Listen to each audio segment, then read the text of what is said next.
Okay sir. இப்போ நீங்க ரீசெண்டா சமீபமா நடந்த அதிகமா கேஸ் ஃபைல் ஆகக்கூடிய ஒரு டாப் 5 கிரைம் பத்தி சொல்லுங்க சார்.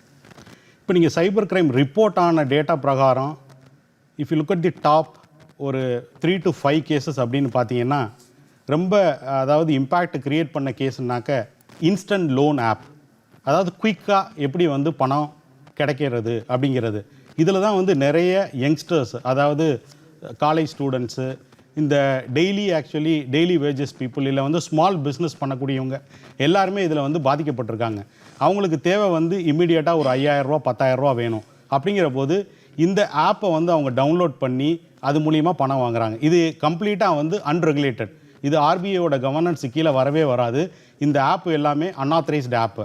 அப்போ இது மூலிமா பணத்தை என்ன பேசிஸில் கொடுக்குறாங்க அப்படின்னாக்க உங்களை மிரட்டி உங்கள்கிட்ட பணம் நிறைய வாங்கலாம் அப்படிங்கிற ஒரே ஒரு மோட்டிவ் தான். அவங்க என்ன பண்ணுவாங்க, அந்த பர்சனோட ஆதார் பேன் டீட்டெயில் வந்து வாங்குவாங்க.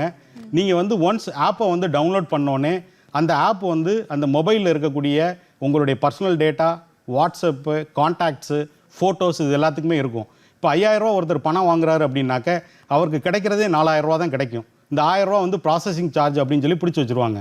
அப்போ இது எல்லாமே டியூரேஷன் 1 வாரம் 10 நாளைக்குள்ள நீங்கள் கட்டணும். அதை நீங்கள் கட்டலை அப்படின்னா இதுக்கு வந்து இன்ட்ரெஸ்ட் ரேட் வந்து 50% 60% போடுவாங்க.